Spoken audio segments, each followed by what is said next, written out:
আগমনী চিলাৰায় পাৰ্কত KSDCৰ আগমনী block committee গঠন কৰা হয়। জানিব পৰা মতে KSDCৰ ধুবুৰী জিলাৰ প্ৰতিটো ব্লকত কমিটি গঠন কৰি আছে। এই কমিটিবিলাকৰ দায়িত্ব হৈছে প্ৰতিটো বুথে বুথে কমিটি কৰা আৰু কোচ ৰাজবংশী মানুহবিলাকক একগোট কৰা আৰু সংগঠনটোক শক্তিশালী কৰা। এই সভাখনত আগমনী ব্লগৰ KSDCৰ সভাপতি কমল চন্দ্ৰ ৰায় আৰু উপসভাপতি শৈলেন ৰায় আৰু সম্পাদক হিচাপে বাবলু চৰকাৰক লগত লৈ 11জনীয়া কমিটি গঠন কৰা হয়।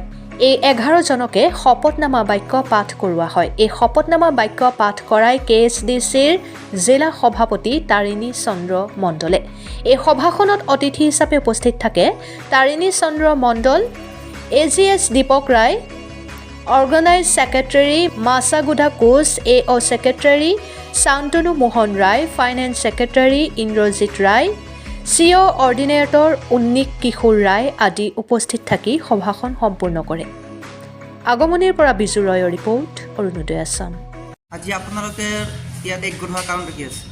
আমাৰ ইয়াতে একগোট হোৱাৰ কাৰণ প্ৰথম কাৰণ হৈছে আমি কামাতা পৰিষ্টেট ডিমাণ্ড কাউন্সিল ধুবুৰী জিলাৰ পৰা আমি ইয়াত আগমনী ব্লকৰ এখন ব্লক কমিটি সভা পাতিছোঁ। এই সভাৰ জৰিয়তে আমাৰ ব্লক কমিটিখন অলপ সালসলনি কৰিছোঁ। যিহেতু ব্লক কমিটি আমাৰ ছেপ্টেম্বৰ 22 তাৰিখে কৰা হৈছিল, তো সেইখন কমিটিক আমাৰ কিছুমান মানুহ সালসলনি কৰিছোঁ আৰু আজি ইয়াতে শপত গ্ৰহণ কৰা হৈছে। আমাৰ অনাগত দিনত এই ব্লক কমিটিখনে অন্তৰ কমিটি গঠন কৰিব আৰু অন্তৰ কমিটি গঠন কৰাৰ পিছত আমি বুথ লেভেলৈকে আমাৰ কমিটি গঠন কৰা হ'ব। আপোনালোকৰ উদ্দেশ্য কি আছে? কি উদ্দেশ্য লৈ আপোনালোকে? আমাৰ উদ্দেশ্য হৈছে আমাৰ যিখন কামাতাপুৰ ৰাজ্য আছিল সেই ৰাজ্যখন আমাক লাগে আৰু জনজাতিকৰণ আমাক লাগে, এইটোৱে আমাৰ মেইন উদ্দেশ্য। কোনে কোনে কি পদ পালে ব্লকত? আমাৰ ইয়াত যিখন ব্লক কমিটি গঠন হৈছে, ব্লকৰ আমাৰ সভাপতিৰ দায়িত্ব আছে মাননীয় কমল চন্দ্ৰ ৰায়। তেখেতে হয় কমল চন্দ্ৰ ৰায় অৱসৰপ্ৰাপ্ত শিক্ষক আমাৰ ব্লকৰ সভাপতি হিচাপে দায়িত্ব আছে আৰু সম্পাদক হিচাপে আছে বাবলু চৰকাৰ সভাপতি। কেইজনে কমিটি গঠন? আমাৰ 11জনীয়া কমিটি গঠন। কমিটি ইয়াত প্ৰতি ব্লকে হৈ আছে বোলে? এইখন প্ৰতি ব্লকে বালেদি বাহিনী ব্লক হৈ গৈছে আমাৰ। সভাপতি হিচাপে আপোনাক মন কৰিছে, আপুনি কি ক'ব?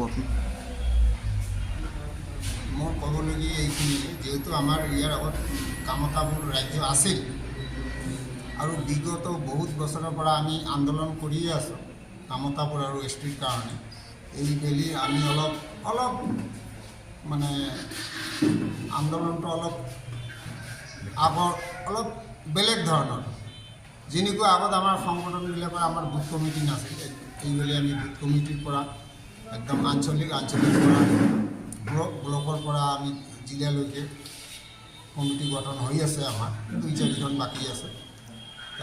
এইবেলি আমি সৰ্বশক্তি প্ৰয়োগ কৰি আমি এইবেলি আমাৰ ৰাজ্য আদায় কাৰণে আমি চেষ্টা কৰিম। এইটোৱে আমাৰ সংকল্প। আপুনি নতুন সভাপতি চৰকাৰক কিবা আহ্বান জনাব নেকি যে আপোনাৰ কমতাপুৰ লাগে বা কিবা আহ্বান চৰকাৰক কিবা ক'ব?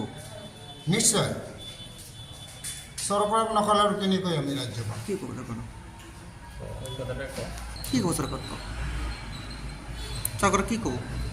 আমি চৰকাৰক আমাৰ এই ৰাজ্যৰ কাৰণে আমি চৰকাৰৰ লগত আমি আলোচনা কৰিম, আলোচনাত বহিম, আমাৰ দাবীটো জনাম চৰকাৰক। আৰু চৰকাৰে যদি এইবেলিও আমাক আগৰ নিচিনাকৈ প্ৰতাৰণা কৰে, তেতিয়াহ'লে আমি আন্দোলন কৰিবলৈ আমি বাধ্য থাকিম। এইখিনি